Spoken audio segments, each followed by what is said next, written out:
പറഞ്ഞ അജാതി feel good. ചുരുളിയും മാലിക്കും അതിന്റെ ഇടയില് സംഭവിച്ചു. ഞാൻ ഇപ്പോഴും ചെയ്യാൻ ആഗ്രഹിക്കുന്ന ഫിലിംസ് അങ്ങനത്തെയാണ്, കുറച്ചും കൂടി പെർഫോമൻസ് ആസ് ആൻ ആർട്ടിസ്റ്റ്. അതല്ല, ഈ കുറച്ചും കൂടി ആക്ഷൻ ഓറിയന്റഡ് പരിപാടി, അടി ബഹളം, വയലൻസ് ഒക്കെ ഉള്ള പടങ്ങളാണ്. തമാശ കുറെ ആയില്ലേ? അല്ല, തമാശ രസമാണ്, പക്ഷെ എല്ലാത്തിനും ഒരു സാച്ചുറേഷൻ പോയിന്റ് ഇല്ലേ? തമാശ മാത്രമാകുമ്പോ ആളുകൾക്ക് നമ്മളെ മടുത്തു തുടങ്ങും.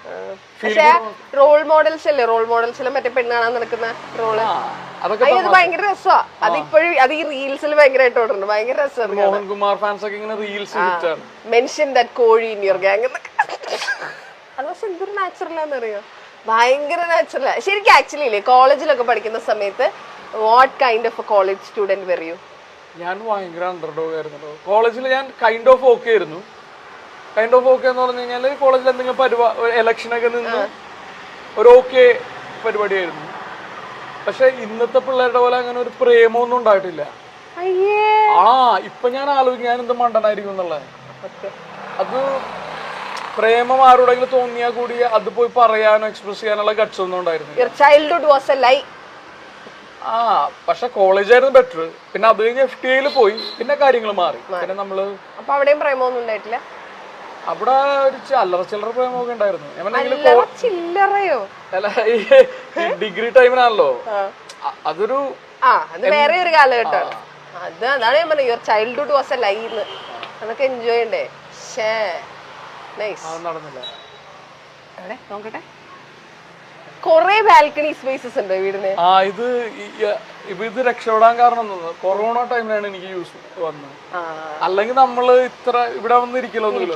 കൊറോണ ടൈമിൽ എല്ലാ വൈകുന്നേരങ്ങളും ഞങ്ങൾ ഇവിടെ. ശരിയാട്ടോ, നല്ല സ്പേസാ. ഇതിന്റെ ഈ ഫ്രണ്ടിൽ കാണുന്ന ഇതെന്താ ഈ ബിൽഡിംഗ്? Navy quotation.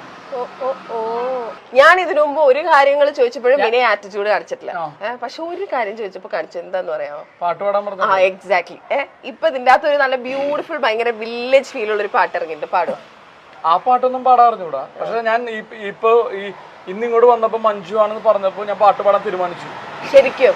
എന്നിട്ട് വേണ്ടാന്ന് വെച്ചു എന്ന് പറയാനാണോ? അല്ല, ഞാൻ പാടാം. ഈ സൗണ്ടിന്റെ ഇടയിലാണ് പ്രശ്നമുണ്ടോ? ഇല്ല, നമുക്ക് അപ്പുറത്തോട്ട് പോവാം. നല്ല സൗണ്ട് പ്രൂഫിൽ പാടാലോ. ഞാൻ പാടാം. പച്ചപ്പും പാടും.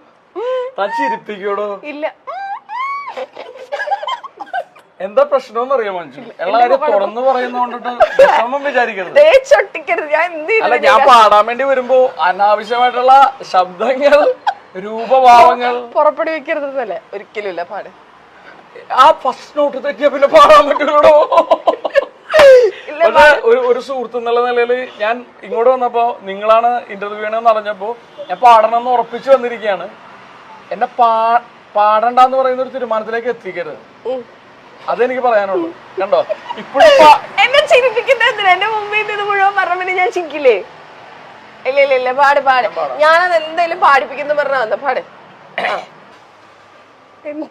എന്നെ നോക്കി എന്നെ ചിരിപ്പിച്ച് എന്റെ കോൺഫിഡൻസ് എന്തിനാ പാടിക്കോ?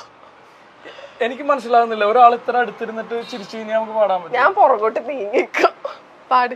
ഞാൻ ചിരിക്കുന്നില്ല. മഞ്ജുവിന് വേണ്ടിട്ട്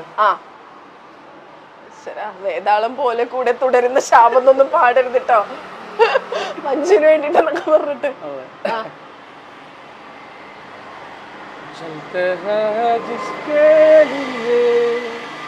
तेरी आँखों के दिए ढूंढ लाया हूँ वही गीत मैं तेरे लिए चलते हैं जिसके लिए